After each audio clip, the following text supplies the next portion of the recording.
26/12/2025 இன்றைய சிந்தனைக்கு நாம் எடுத்துக்கொண்டது ஞானமே பாதுகாப்பு கவசம். இன்றைய சிந்தனை வழங்குபவர் சகோதரர் எஸ். ராபர்ட், நற்செய்தி பணியாளர், சமூக ஆர்வலர், செங்கல்பட்டு மறை மாவட்டம். ஒலி வடிவம் தயாரிப்பு பாவலர் அல்போன்ஸ் மோசஸ், இறை இசை ஆசிரியர், எழுத்தாளர், ராணிப்பேட்டை வேலூர் மறை மாவட்டம். திறமையுள்ள தலைமை இல்லையேல் நாடு வீழ்ச்சியுறும். அறிவுரை கூறுவார் பலர் இருப்பின் அதற்கு பாதுகாப்பு உண்டு என்று நீதிமொழிகள் 11:14 பார்க்கலாம். அதை குறிப்பிட்ட ஒரு கதை. நெப்போலியன் ரஷ்ய நாட்டை கைப்பற்ற யுத்தம் நடத்திய போது எப்படியோ தன் போர் வீரர்கள் இடமிருந்து தனித்து பிரிக்கப்பட்டான். அப்போது அவரை கண்ட எதிரி படை வீரர்கள் அவரை துரத்த ஆரம்பித்தனர். அவர் வேகமாக ஓடி குளிர்காலத்துக்கு இறகுகளால் செய்யப்படும் உடை தயாரிக்கும் கடைக்குள் புகுந்து அங்கிருந்த கடைக்காரரிடம், தயவு செய்து எனக்கு உதவுங்கள், என் உயிரை காப்பாற்றுங்கள், நான் எங்கே ஒளிவது என்று காட்டுங்கள் என்று கெஞ்சினான். அந்த கடைக்காரரும் மனமிறங்கி அவரை அங்கிருந்த இறகுகள் நிறைந்த இடத்தில் அவரை பதுக்கிக் கொள்ள சொன்னான். அவரை சுற்றிலும் இறகுகளை தூவி மறைத்து வைத்தான். சிறிது நேரத்தில் எதிரி படை வீரர்கள் அந்த கடைக்குள் நுழைந்து எல்லாவற்றையும் நொறுக்கி உடைத்து தேடினார்கள்.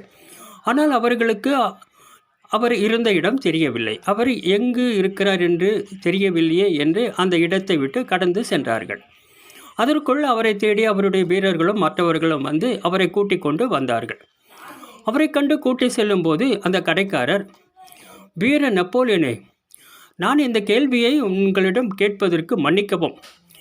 அந்த இறகுகளின் மத்தியில் ஒளிந்து கொண்டிருந்த போது அந்த எதிரி வீரர்கள் வந்து உங்களை தேடும்போது உங்களுக்கு எப்படி இருந்தது என்று கேட்டார். அப்போது நெப்போலியன், பேரரசனான என்னிடம் இந்த கேள்வி கேட்க உனக்கு எப்படி துணிவு வந்தது என்று கூறி தன் படை வீரர்களிடம், இவனை பிடித்து கட்டுங்கள், இவன் கண்களை கட்டி ஒரு இடத்தில் வைத்து அவனை துப்பாக்கியால் சுட்டு வீழ்த்துங்கள், ஆனால் சுடுவதற்கு நானே கட்டளை கொடுப்பேன் என்று கட்டளையிட்டான். அப்போது அந்த மனிதனின் கண்களை கட்டி தூரத்தில் நிற்க வைத்து தங்கள் துப்பாக்கியை குறிவைக்க தொடங்கினார்கள் அந்த வீரர்கள். அப்போது நெப்போலியன் குறிவையுங்கள் என்று சொல்லும் சத்தம் கேட்டது. அந்த மனிதனின் கண்களில் கண்ணீர் வழிந்தது. அடுத்த வினாடி அந்த மனிதனின் கண்களின் கட்டு அவிழ்க்கப்பட்டு நெப்போலியன் தன் அருகில் நின்று தன் கண்களையே உற்று நோக்கி கொண்டிருந்ததை அந்த மனிதன் கண்டான்.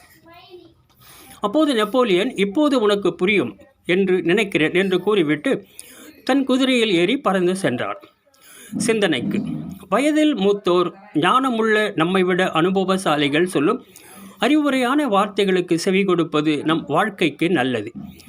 நம் எல்லோருக்கும் மேற்பட்டவர்கள் நம்மை படைத்து உருவாக்கிய ஆண்டவராகிய இயேசு கிறிஸ்து அவர் கற்றுக் கொடுத்த பாதையில், இறைவாக்கு பாதையில் பயணிக்க வேண்டும். எல்லாவற்றையும் அனுபவித்து தான் பழக கொள்ள வேண்டும் என்றால் காலம் நமக்கு போதாது. ஆகவே பிறரை உயர்வாக எண்ணும் ஞானமுள்ள நல்ல ஆலோசனைகளுக்கு நம் செவிகளை சாய்ப்போம். ஆண்டவர் இயேசு நம் அனைவருக்கும் நல்ல ஞானம் தந்து நம்மை ஆசிர்வதிப்பாராக. ஆமன்.